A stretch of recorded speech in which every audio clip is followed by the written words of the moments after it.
लता मंगेशकर इस दुनिया से चली गई। इंडिया में, पाकिस्तान में, जहाँ जहाँ फिल्म के फॉलोअर्स हैं, मौसीकी के फॉलोअर्स हैं, वो 2 दिन से दुखी हैं, उदास हैं। आज हमने सोचा पाकिस्तान टेलीविजन पीटीवी की जानिब से, राइजिंग पाकिस्तान की जानिब से लता जी को एक छोटा सा ट्रिब्यूट दिया जाए। वैसे वो इतनी बड़ी फनकारा थी कि 10-15 मिनट का ट्रिब्यूट जो है जाहिर है कि वो कंपस नहीं कर सकता, कम पड़ जाता है उनके स्टैचर के लिए। लेकिन हमने सोचा कि हम अपनी मोहब्बत का, अपने खुलूस का, अपने प्यार का इजहार लता जी और उनके फ़न के लिए, उनकी आवाज़ के लिए करें। हमारे साथ हारून शोएब मौजूद हैं जो कि एक फिल्म क्रिटिक हैं और राइजिंग पाकिस्तान में अक्सर आते रहते हैं और फिल्मों के हवाले से बात करते रहते हैं। बराए तौर पर पाकिस्तानी फिल्मों, ईरानियन फिल्मों, कोरियन फिल्मों के हवाले से इनका बहुत सा काम है। और ऑफ कोर्स लता जी की शख्सियत हारून ऐसी है कि जिस के हवाले से मेरा ख्याल आपके पास बहुत कुछ होगा कहने को। बहुत कुछ है और वही आपने जिस तरह कहा कि 10-15 मिनट में शायद उसका अहाता मुमकिन ना हो, लेकिन इतनी बड़ी शख्सियत, इतना body of work that she has left behind, वो एक लंबी लिस्ट है गानों की और हर गाना यादगार है। तौसीक, मैं सोच रहा था कल बैठा हुआ कि किन गानों की बात की जाए, उनका हर गाना ही ऐसा है जो कि मेंशन किया जा सकता है। पूरी दुनिया ने उनके जाने को महसूस किया, उनका दुख महसूस किया और उनकी कमी महसूस होती रहेगी। पाकिस्तान में भी इसी तरह उनके चाहने वालों ने, उनके परिस्तारों ने उनके जाने को, उनकी रुखसत को महसूस किया है और इसके ऊपर कल से जो है परसों से वो पैगामात लोग दे रहे हैं, अपने अफसोस का इजहार कर रहे हैं। और आपको पता है कि वज़ीर आज़म साहब ने भी इसके ऊपर ख़ुसूसी तौर पर ट्वीट किया और with the death of Lata Mangeshkar, the subcontinent has lost one of the truly great singers the world has known. Listening to her songs has given so much pleasure to so many people all over the world. Prime Minister Imran Khan का ये tweet परसों उनके चले जाने के फौरन बाद and beautifully put जी, बिल्कुल पूरी दुनिया में उनके सुनने वाले मौजूद थे।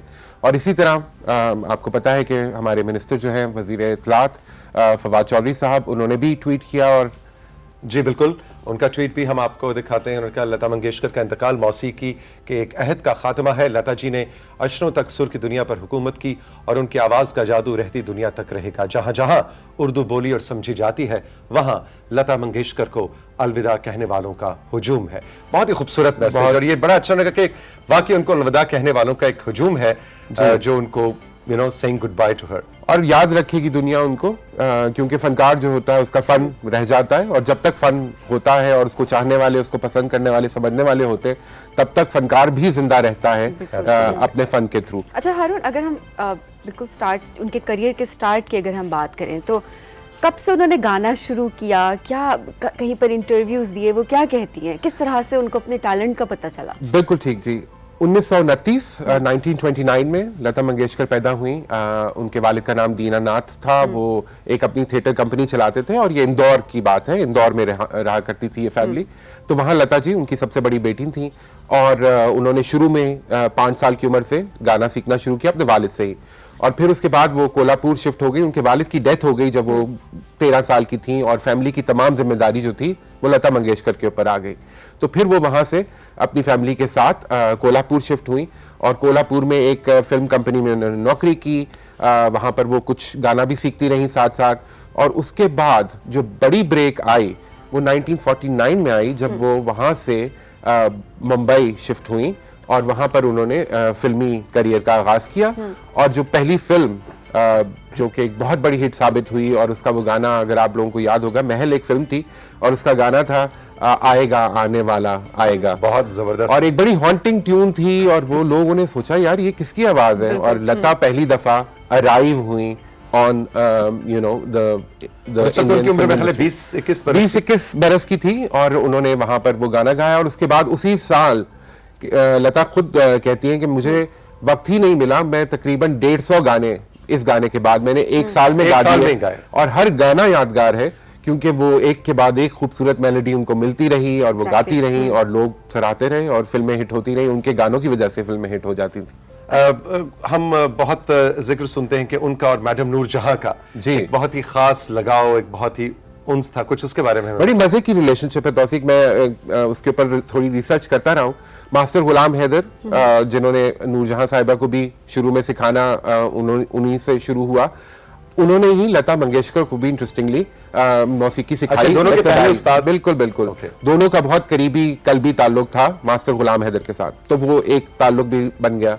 फिर जब इंदौर में थी, जब कोल्हापुर में थी, तो मैडम गई बंबई से वहां पर 2 अपनी गाने पिक्चराइज कराने एक स्टूडियो में, और वहां पर जो है वो छोटी सी लता मंगेशकर को मैडम के सामने पेश किया गया, जो मैडम हीरोइन थी, बड़ी माँ फिल्म थी गालिबन। Okay. और उधर मैडम को कहा गया कि जी ये लता है, ये कुछ गाती हैं तो आपको सुनाएंगी। तो उन्होंने पहली दफा मैडम के सामने खड़े होकर कुछ 2 गाने सुनाए, और मैडम ने उनको कुछ नसीहत भी की। उन्होंने कहा रियाज जारी रखो, उन्होंने कहा क्लासिकल सीखो।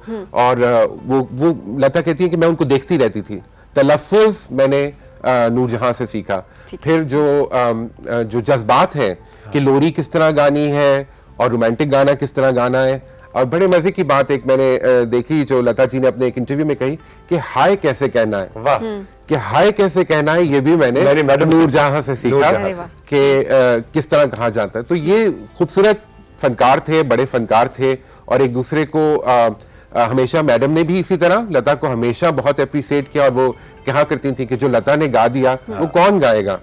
तो बड़ी फनकारा जो दोनों एग्जैक्टली कल 2 दिन से तो इन्हीं के मुख्तलिफ गाने सुन के पूरी यादें और गाने सुन के भी और गाने जहन में भी हैं। आई एम श्योर के सब देखने वालों के, आप लोगों के, सबके जहन में लता के बेशुमार गाने होंगे जो कि हमें बहुत आसानी से याद आ जाते हैं। ये जो गाना है पर्टिकुलरली, ये भी इसी तरह नौशाद साहब ने बुलाकर लता जी को कहा कि आप अपनी दोस्त को याद करें। और लता जी कहती हैं कि मैंने कहा कि कौन दोस्त? तो उन्होंने कहा जी आप नूरजहां को याद करें और ये सोचे कि नूरजहां ये गाना किस तरह गाती, तो आप उस तरह ये गाना गाइए। तो फिर लता जी ने ये गाना गाया। अच्छा, लता जी का बहुत खास प्यार फरीदा खानम जी साहिबा से, मेहदी हसन खान साहब से, कुछ उसके बारे में बताइए। तो फरीदा खानम साहिबा जो थी वो 2005 में जब इंडिया गई, एक कॉन्सर्ट था वहां पर, और मुंबई में ही कॉन्सर्ट था, तो वहां पे लता जी ने फिर उनको अपने घर पे बुलाया, एक साड़ी पेश की। और मजे की बात यह है कि जब वो खाना खाकर रुखसत हो रही थी तो फिर उन्होंने उनको कहा कि मुझे आपसे एक गुजारिश करनी है कि आपका एक गाना है आज जाने की जिद ना करो, तो क्या मैं वो अपने कॉन्सर्ट्स में गा सकती हूँ? और फरीदा जी ने इजाजत ली? बिल्कुल बिल्कुल बाकायदा इजाजत ली। उन्होंने कहा जी अगर आप इजाजत देंगी और आप समझती हैं कि मैं ये गा सकती हूँ तो फिर मैं ये गाऊंगी। तो फरीदा जी ने कहा जी बिल्कुल आप गाइए। तो ये देखिए कितने बड़े फनकार थे कि, और कितना रख रखाव था, कितना एक मैनरिज्म था, एक नस्तालिकी जिसको कहा जा सकता है कि वो थी।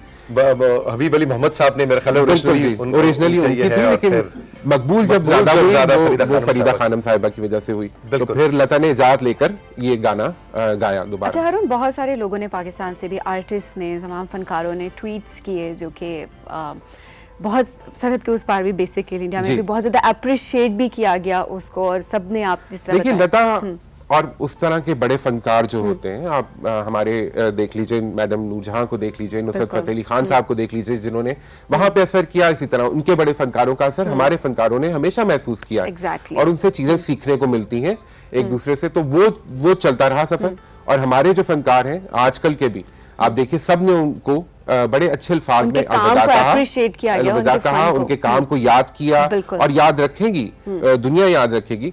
सो अली जफर ने, जिस तरह आपको याद होगा कि कुछ अर्सा पहले ही उनका एक गाना सोशल मीडिया के ऊपर आया जो कि एक नातिया कलाम है और मुगल आजम फिल्म से लिया गया। जो लता मंगेशकर ने मुगल आजम में जो नातिया कलाम पढ़ा था, वो फिर अली जफर ने अनप्लग्ड वर्जन एक निकाला और लोगों ने बहुत बहुत पसंद किया। तो ये वो यादें हैं जो वो पीछे छोड़ गई हैं। और तमाम फनकारों ने, मुझे तौसीक कल मैं देख रहा था, आपने भी एक इसी तरह पैगाम दिया जो कि पीटीवी ने अपने ऑफिशियल अकाउंट से रीट्वीट भी किया। और उसके बाद इंडिया में मैंने देख रहा था कि बहुत से लोगों ने उसको बड़ा अप्रिसिएट किया कि पाकिस्तानी फनकार भी जो हैं वो इस लॉस में इंडिया के साथ हैं। बिकॉज ये किसी एक का नहीं है, ये हम सब की एक फनकार बरादरी की खास तौर पे जो है वो यहाँ पे पाकिस्तान में अगर आप देखें तो शफकत ने इसी तरह उनके लिए इज़हार अफसोस किया। एक बहुत बड़ा नुकसान हो गया। क्रिकेटर्स ने अच्छा, लता जी खुद बहुत शौकीन थी क्रिकेटर्स की, और उनका जो था ना वो शोएब अख्तर के साथ उनकी अक्सर वो रहती थी बातचीत। तो वो अक्सर शोएब अख्तर ने उनको बहुत अच्छी तरह याद किया। बाकायदा क्रिकेट, ये नहीं कि वो एक स्टारडम, बाकायदा क्रिकेट को समझती थी, उसका शौक रखती थी, फॉलो करती थी। जी जी, बाबर आजम ने बड़ी अच्छी ट्वीट की, इसी तरह शोएब मलिक ने की, रमीज राजा साहब ने की, तो फनकारों ने, क्रिकेटर्स ने, पूरी कौम ने। अच्छा हारून, एक बड़ी उनकी भी और मेहदी हसन खान साहब की ख्वाहिश थी जो बड़ी नहीं हो सकी कि वो इकट्ठे चाहे इंडिया में चाहे पाकिस्तान में किसी फिल्म के लिए गाएं, लेकिन वो बड़ा दिलचस्प सी कहानी है। जी जी बिल्कुल इसी तरह ही है कि वो मेहदी हसन साहब और उनकी अक्सर बातचीत होती रहती थी, लेकिन यह है कि उनको मौका नहीं मिला कि वो दोनों एक साथ गाते। तो बहुत बाद में आई थिंक 2011 की बात है ये, कि मेहदी हसन साहब ने फिर उनको रीच आउट किया और उन्होंने उनको कहा कि जी मैं कुछ यहाँ से बोल रिकॉर्ड करता हूँ और आप कुछ इंडिया से बोल रिकॉर्ड कीजिए, और फिर उसको मिलाकर एक गजल बनाई जाती है। तो वो फिर उन दोनों ने मिलकर एक गजल बनाई जो कि बड़ी खूबसूरत, और मुझे अगर इजाजत दें जी, उसका था तेरा मिलना बहुत अच्छा लगे है, मुझे तू मेरे दुख जैसा लगे है। वाह, तेरा तो ये दोनों ने फिर मिलके एक डुएट बनाया, और ये फिर मुलाकात नहीं हो पाई, ये मुलाकात फिजिकली हो नहीं पाई, लेकिन की मुलाकात हुई, आप एक उन्होंने जो है वो खूबसूरत गीत हमारे लिए छोड़ दिया, एक गजल छोड़ दी जो कि हम आज भी सुन सकते हैं, और उसमें हम मेहदी हसन को भी सुन सकते हैं और उसमें हम लता जी को भी सुन सकते हैं। तो कितनी खूबसूरत बात है ये।